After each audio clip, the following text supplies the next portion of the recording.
So, Sarah, just for people here for the first time, they don't know your story, tell us a little bit about your background. And before we get into everything else. Okay, all right. Well, it's so nice to see you all. Thank you all so much for coming out tonight. As Sandra said, I am an entrepreneur, I'm an investor, I'm an author, now being an entrepreneur again. And I was just saying to Claudia, when you're really an entrepreneur, it's really hard to not be an entrepreneur. I was privileged enough to grow a business in the US that I spent 10 years becoming an overnight success with, which I was fortunate enough to sell in 2018 for several zeros, and moved down here with my family in 2019 with the vision to set up a venture capital fund to invest in women. And the theory behind that was it's actually really quite challenging to grow and scale and build a business. It's even more challenging when you're female. Just 2% of all venture capital dollars goes to women. So it's really hard for women to get funded. And I knew in my own heart I wanted to make a difference for other female entrepreneurs and entrepreneurs on this continent to help them grow and scale and go on the journey I had been on. And one of the things that I realized in my own entrepreneurial journey was that at the time when I was growing and scaling under canvas, I thought I was the only one who didn't know everything I thought I was supposed to know. And I thought because I hadn't been to business school, I did not have a background in business. I actually started my career as an aid worker working for NGOs. Because I didn't have an MBA, I constantly felt like there's so many things about growing and scaling a startup that I don't know. And I thought it was just me. And when I started working with entrepreneurs 6 years ago now, I realized many of the things I didn't know, most people didn't know. And so that really prompted the journey to get involved with other entrepreneurs, particularly other women, and help unpack and demystify the complexities of building and scaling and growing businesses. And I think one of the things that drew me to this work in particular was the sense that a very deep, strong belief that businesses are the backbone of every economy, every society, every community, and that actually entrepreneurs are the builders of our world. And actually, if we build businesses on the right framework and we enable all sorts of different kinds of people to build businesses, we will build a better world. So that's what got me here. I see. And then what would be some of the specific experiences that you went through that inspired you to write this book, which is a pitch deck guide for female entrepreneurs?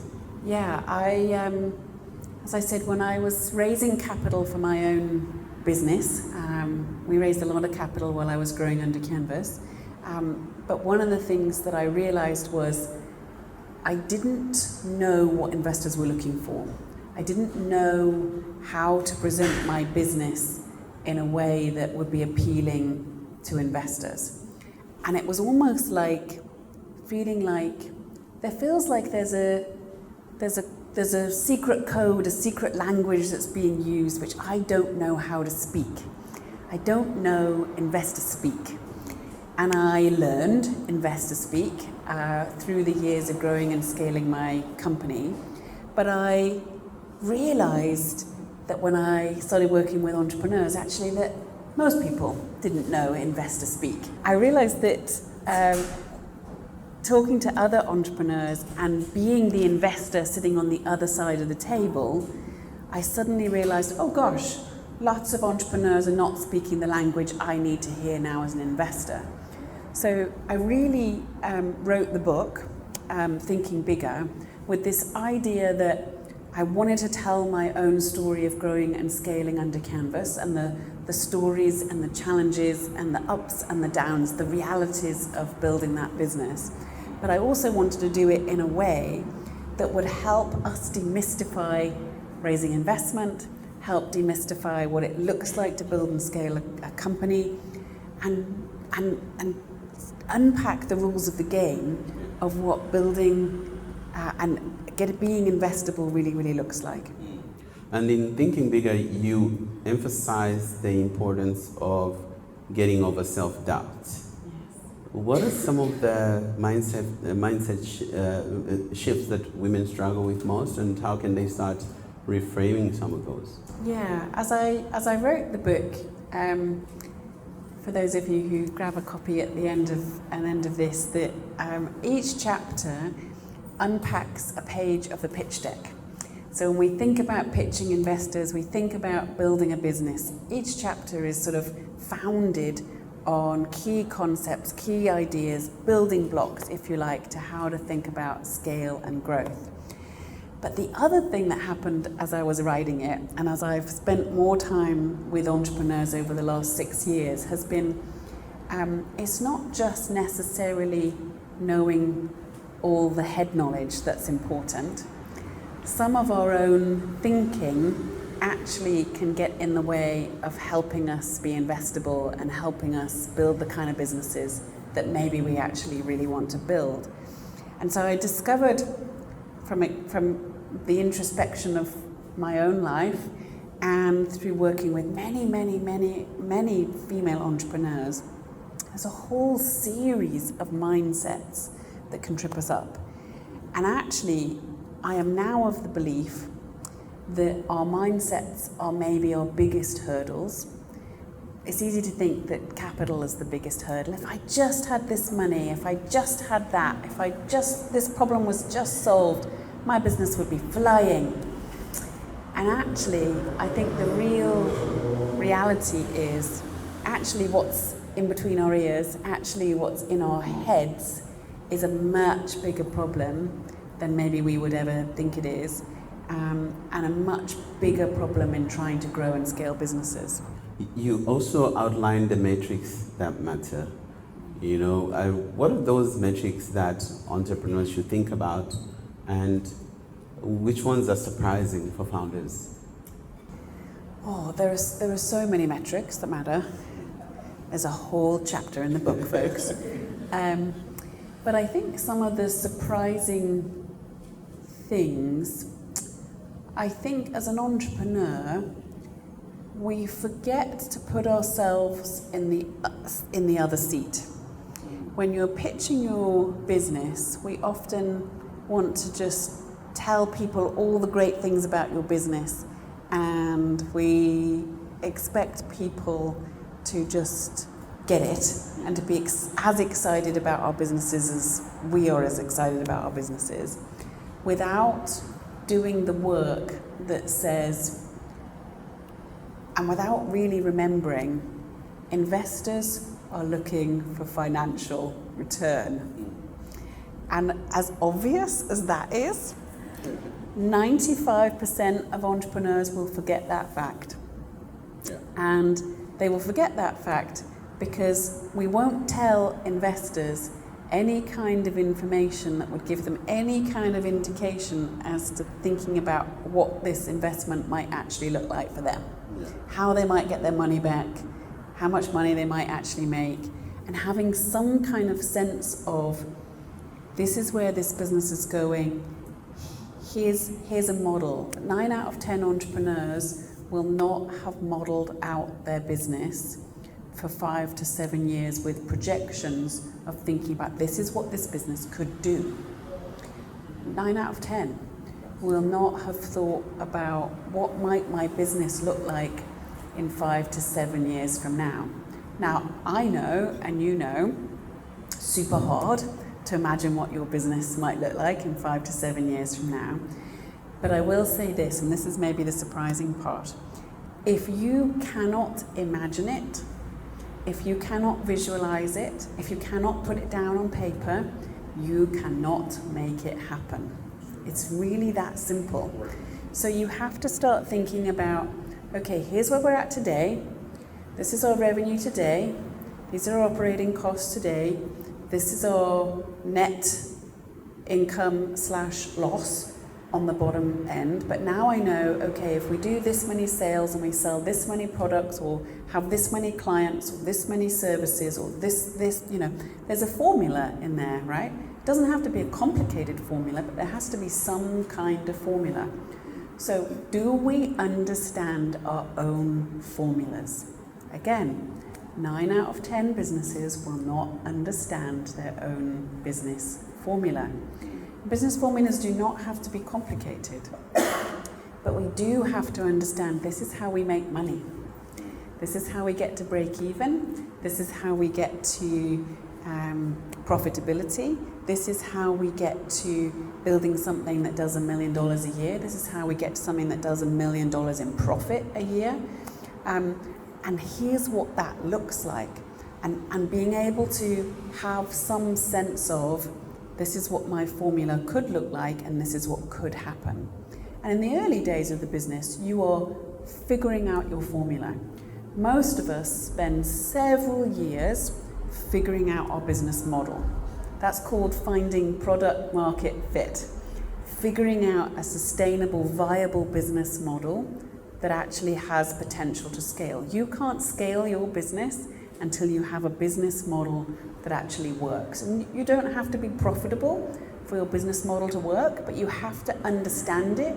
You have to have a concept of this is what my business could look like, and if I grew and scaled this, it would work, and it would be replicable.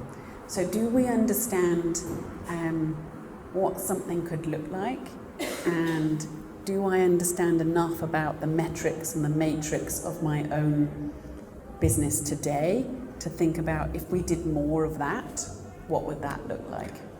And that for me was probably one of the biggest building blocks when I started thinking about scale. It's in the book, but it took us 3 years before we found our product market fit, and the trial and error and the stories around that are in the book, because finding product market fit, finding a business model that works, actually super difficult. And if it wasn't difficult, everybody would be doing it, right? And everybody's not doing it. So it's not supposed to be easy. And I think we often think, oh, it should be easy to run a business and have a business that works. It's actually not easy to have a business that actually works. It took us 3 years to find a business model that actually was viable. But I knew when we had a business model that was viable, I could then start to think about scale. I could then start to think about growing it. And often we're trying to think about growing something before we've got a business model that's viable. Yeah, and I think that's a very important point that you raised. At Pranary, we see a lot of startups who's dealing at early stage, mid stage, and they, to your point, that they're not thinking about return. It's almost like pitching to investors, like, give us some money, you're rich. You know? Well, give us some money. We need money to keep the business alive. We need time, and that's not enough for an investor. I mean, that's the hard reality, right? It's like every business needs time and every business needs money. It's like I ideally want to put money into a business because I believe in what you're trying to achieve, and I think there's a possibility of driving impact and driving return.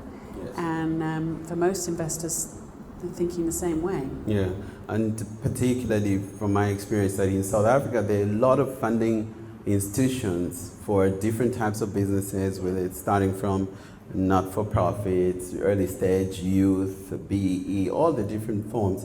But the belief is just that you just need to give me money. Yes. And not thinking about what the requirements are on the other side. And then we find that when you understand it like a game, like every game has its rules, then you know how to play that game, and then you have the language for it. And that's why, like, certain founders tend to keep raising and others keep struggling. And what would be some of like the traits that you find in founders that do well with your experience in investing across Africa? Yeah, as an investor, this is like the holy grail question, because as an investor, you want to only invest in entrepreneurs that are gonna do really well, you know, and it would be wonderful. I'm sure AI is going to figure it out, but the algorithm for who's going to fail, who's going to succeed is is really what investors are always trying to figure out. They're trying to figure out before they make an investment, are you worth betting on? And I think one of the interesting things when I first started investing was thinking about, I used to think the idea and your business model was everything. And everyone's looking for the best new idea, the biggest, best, most amazing possibilities of something that no one's ever heard of. I now don't think that. I now think the best entrepreneurs to invest in are the ones who can actually make things happen. Because the difference between having a really, really brilliant, shiny, amazing new idea and actually having somebody who can actually execute on an average idea, the average idea is going to win 9 times out of 10. So being shiny, new, most creative, most inventive, most novel is really not where it's at. Really where it's at is, can you demonstrate you have what it takes? And we talk about all the time, as there's so many ways to demonstrate that, but it's, can you mentioned it earlier, Sandra, so it's like, how can you demonstrate that you're all in? How can you demonstrate that you are prepared to go the distance? You are prepared to make the sacrifices this is going to take? How can you demonstrate that you are great at problem solving? Because building a business is like problem solve after problem solve after problem solve after problem solve after problem solve, and like a decade of that. Are you going to love that? Are you going to have the resilience and the grit to be able to go the distance? I mean, I think being an entrepreneur is a bit like being a marathon runner, and I hate running. But it's having that kind of mindset of endurance that is able to push through pain barrier, and not everyone can. Can you push through pain barriers? Can you solve endless amounts of problems? And so, as an investor, you're kind of looking for signs of, who are you? What have you done in your life before that would make me think, yeah, you're going to be able to go the distance. You're going to have the grit and the determination and the passion and the will and the ability to come back from the dead. I mean, seriously. Often, businesses look like they are absolutely in the grave. Like over and over and over and over. Like not just one time in the grave, like multiple times in the grave. And it's like, can you come back? Can you get knocked down, get back up, get knocked down again, get back up? And then you start to think, am I doing this for fun? But I think we often underestimate just how powerful resilience is, and just how important having the right kind of mindset is. Because I genuinely believe you do not need to be a very successful, amazing entrepreneur. You don't need to have the newest idea. You don't need to have the all-singing, dancing technology that no one else has got and you're the first. Yeah, it maybe helps. In some ways it maybe hinders. But can you actually execute on your idea? A bit like what I was saying about having that plan, having that sort of 5 to 7 year visualization of, this is what my business could become. This is how many sales units we have to sell. This is how many customers we have. This is how many product lines we've got. It's like being able to visualize it goes a long way towards actually making it happen. And similarly, having the ability to get knocked down and get back up again is another sort of quality that says, I have the potential to make it happen. So there are so many pieces of that puzzle, I think, but I don't know if I answered Let's see. the question. Yes, you did. And then you and Sarah, and how do you come back, like from setbacks? What are some of your personal practices for resilience? And if you are just speaking to someone like, okay, there are no cameras, there's no audience, what do you do to keep you I going? have a good cry. And joking aside, there is a lot to be said for not holding in the pain of disappointment and frustration and this didn't work out again. The stories you then tell yourself, like, oh, I'm a failure. Oh, it's never going to work out for me. Oh, it's like that story compared with, okay, I'm going to give myself, I give myself time limits on how long the crying can last.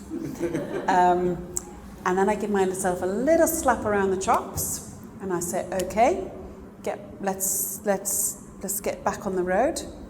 I've got quite good at cold plunging since I've been in Cape Town, and I find that's very helpful for slapping myself around the chops. It's like a really big wake up, like change your mindset, change your thinking. And I do think then getting back on with this problem is my next biggest opportunity. This is a stepping stone, not a roadblock. And so I start to reframe. I purposefully spend time reframing negative emotions. So this morning, for example, I wrote in my journal, okay, don't tell anyone, all right? This is between you and me. I wrote in my journal, I feel like Africa is kicking my butt right now. And I'm feeling like lots of stuff is not working out the way I want it to work out. Familiar? Yeah. Why is that? Now, the why question is always a mistake, right? Why is a big fat waste of time? All right, so cross that question out and think, okay, no, let's not go there, because then we get into a pity party around, why is nothing ever working out for me? When actually that's nonsense, right? Lots of things are always working out for us. Just some days we have bad days. Some days things don't go the way we want them to go. So then I'm going, okay, let's frame the Africa's kicking my butt right now into Africa's propelling you into the next season of your life. Like it's kicking you and pushing you into this next moment, this next season, this next era, and it's forcing you to be bigger, to be stronger, to create, to imagine new stuff, to pushing you in ways that you don't want to be pushed. And the reality is, growth never ever happens, either personally or in your business, without challenge, without things not going your way. And often, we just want it all to be handed to us on a nice silver platter. I would still like it to be handed to me on a nice silver platter, and I know better. And every day am having to wrestle my own thoughts down with, where has my silver platter gone? Where are my servants bringing my silver platter to me on a plate? You know, it's nonsense, right? But thinking about, okay, what is this now going to require me? How do I reframe that thinking and start thinking in alignment with how I want to reframe that? Because the negative thought is really not very helpful and doesn't solve anything. How do I reframe my negativity and push it into positivity and allow it to be a propelling force and not a negative draining force? And I think understanding that the water is always going to be choppy is actually really helpful, because expectations is everything, right? When you're expecting plain sailing and then you don't get it, it's very disappointing. When you're expecting choppy, stormy, difficult waters and you start to walk on water, it's very exciting, right? So I think that's some of the ways I work very hard at managing my mindset. I am very consciously every single day managing my emotions and thinking about and how I feel about things and getting real about those feelings and thoughts, and then reframing them, repositioning them, and taking action with them so that they propel me rather than drag me down. Great. You've spent a few years here in Africa now, Cape Town, and then you're going to move on to the next chapter. But what have been some of your highlights? Too many highlights to mention. I love this continent. I love Cape Town. The wine is great. I think the vibrancy of this city in particular, and the entrepreneurial hub that it is, has been a huge highlight of working and discovering and really engaging with entrepreneurs. And I think one of the exciting things about this continent, and there are many, is the reality that entrepreneurs have such an important role to play in society here. We know we've got so many systemic problems. We know we've got so many issues we want to fix. We know we've got vast inequalities. We know we've got, just really big world issues. And the ability for entrepreneurs to get stuck in and try and find solutions to those issues and problems, I personally think that's very, very exciting. Yes, it's super daunting, but I constantly keep coming back to, I keep feeling like Africa has solutions for the world. And there is so much that is still to be unlocked here that I think we have to give to the world from here. And Africa's often looked down on, and you and I are big believers in Wakanda. Yes. And this sense of, I still, even in 2025, feel like we are undersung heroes. There is so much opportunity still to be had here. Yes, it's very hard to do business. Yes, it's challenging an environment. Yes, there are many things we'd all love to change. But I think the possibilities here are enormous. And there are people all over the continent doing such extraordinary things. Yes. And really, if they succeed, it's really game changing. Yeah. It's really continent changing and potentially world changing. And I think we underestimate that here. Yes. And I think we underestimate how important entrepreneurship is. And it has been a very exciting, vibrant 6 years of my life being part of the entrepreneurial community here. And we're certainly not done. And we're now working on our own big African project ourselves, which I know we'll talk about. But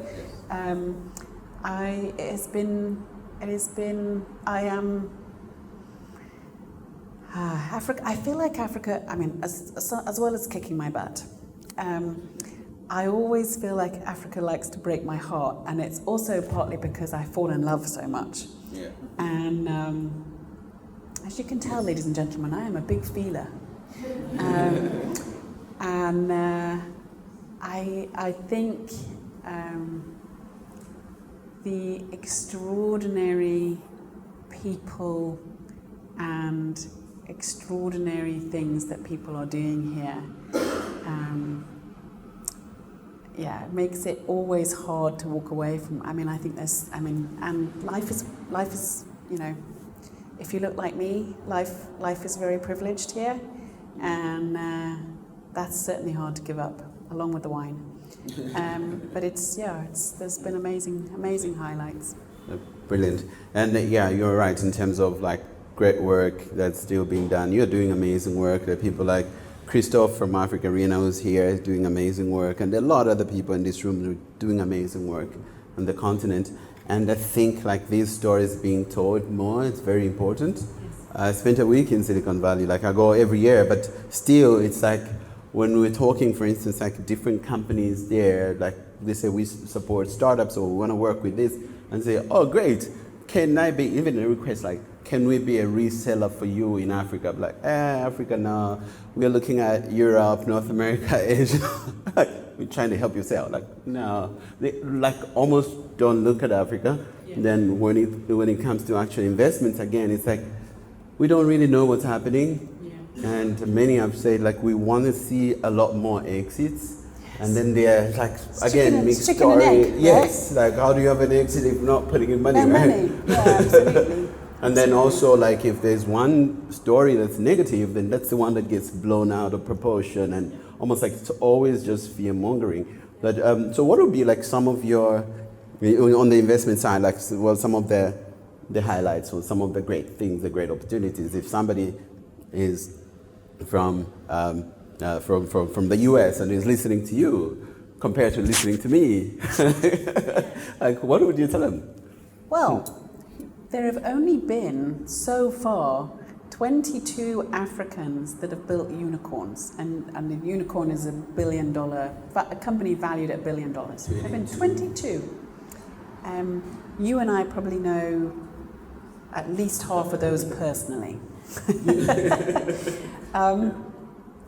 There's still not been a female entrepreneur that has made that list yet. So we're still looking for Africa's first female unicorn, which I think is exciting. But I think we've got such under-tapped markets here. And I was reading something the other day that said Africa now is kind of where India was at 15, 20 years ago. And if we just invested in the way we invested in India for the next 15 years, who knows what this continent could look like? And we're still at the beginning of an enormous bubble. I do not think there is any other continent left on Earth that has the uplift potential that this continent still does. And now could not be a better time to get in on the ground floor. I totally agree. Like, the average age is so young here, and things are happening with all of these new things, technologies like we can build, and then the average population in Europe and all of that is like super aged, right? So this is a great continent to be in. Tell us about Few and Far Luvondo. What inspired that? What is it? Or what's been the journey like? So this has been the thing about Africa kicking my butt, but in a good way. In that Africa has inspired almost every business that I've built so far. Africa inspired the business I built in the US. We built large-scale tented resorts outside of national parks across the US. You pretty much started the glamping movement in the US. Yeah. So effectively, we took the African safari idea and we reinvented it, reimagined it for an American audience. So Africa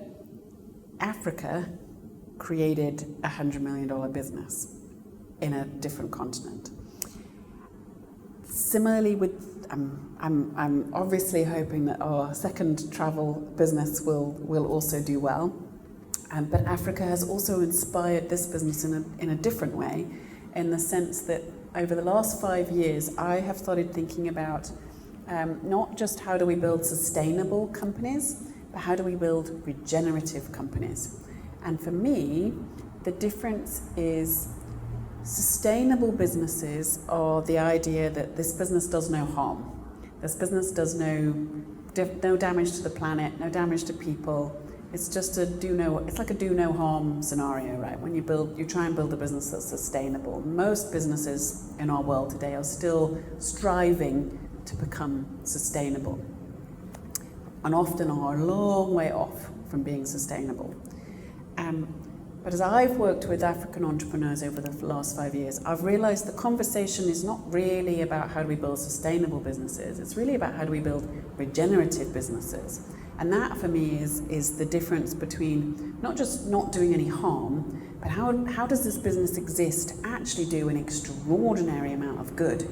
Like, how does having this business move the needle in some way? How do we make things better in some way? How do we create things that actually are good for the planet, good for people, and are profitable so that they're actually sustainable? Those are my 3 Ps: people, planet, profit.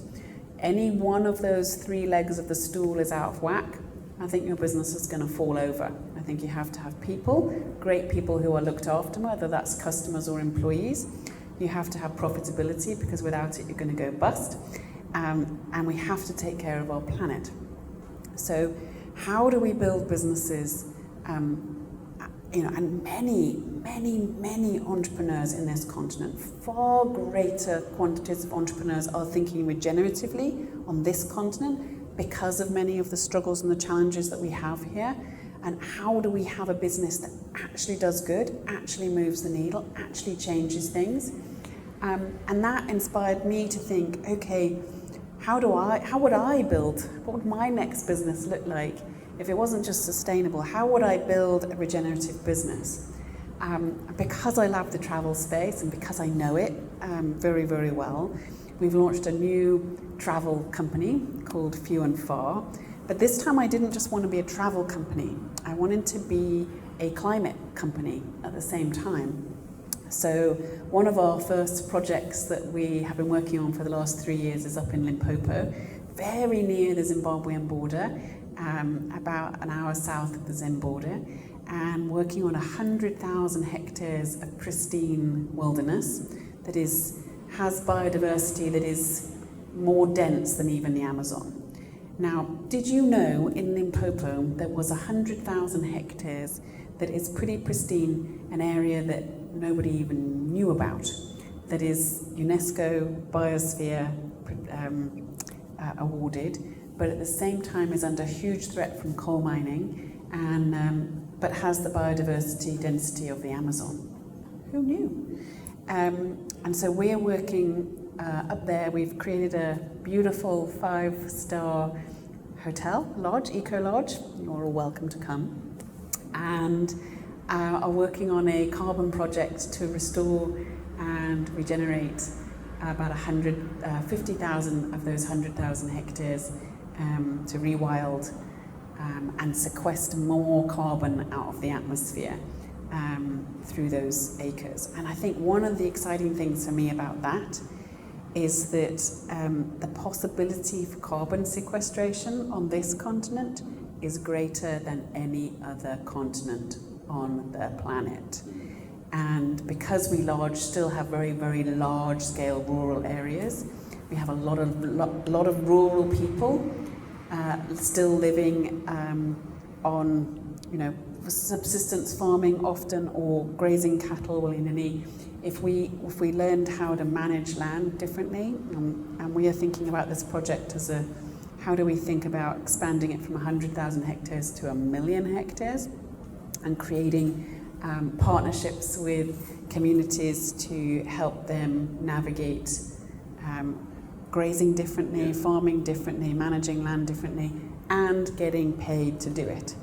And I think, gosh, we could potentially solve our land claims issues, we could potentially solve poverty, we could potentially solve global warming, and that's all just for breakfast. So, I think the potential of what's possible here is extraordinary, and so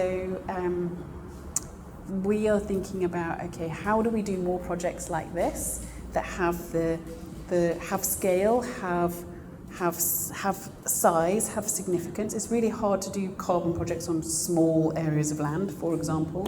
So how do we create extraordinary travel experiences and help people engage at the same time with protecting and looking after our planet? So fantastic. It's really a stunning place. I've been there. We went for my wife's birthday. It was incredible. Thank you. Yeah, the design, the place, like just out of this world. Designed by you and Jake working together. Definitely more that. Jake. Jake, can you tell us about Jake? Like Jake is one of those. Yeah, he's my silent ninja. He's my husband, and I like to say he's the brains and I'm the brawn. But I think every good, great founder often has a great sidekick or partner, and that for me actually has been, I think, our secret weapon as we've built businesses together for the last 20 years. That when one of us is down, the other one can help us up, and when one falls, the other one's got some strength to get you back up again and talk some sense into you. But also we have very different skill sets, so that's another sort of magic formula for founding couples or founding partners, is do you have complementary skill sets from each other that you can leverage. Jake's very good at dreaming, Jake's very good at imagining things, and I think he has helped me think bigger. He has often helped me take my own glass ceilings off my own head with imagining bigger, better, and not being held back with, and this is one of the things that particularly women struggle with, is thinking, this is what I could imagine I could do. We get really good at getting ourselves stuck with, I can think about this, but actually beyond that feels a bit crazy. But now sitting here talking to you, it doesn't feel crazy to me anymore to say, maybe we could restore 1 million hectares of scrubland in Limpopo and sequester carbon and solve global warming. Do you know what I mean? All this, I mean, it's nonsense, right? But at the same time, if you can't dream it, you definitely can't make it happen. And dreaming it is the beginning. And maybe we make a fraction of that happen. I don't know. But like, I'd like to try, and I'd like to take on that big problem and see what happens. And certainly having someone else alongside me over the last 20 years, he has definitely helped me think bigger, and has definitely helped me sort of see where my ceilings were and see how I would maybe position it, and my instinct would definitely be to play safer and to play smaller, and certainly having someone alongside me who's a dreamer, really helpful for giving me permission to say crazy, outlandish things.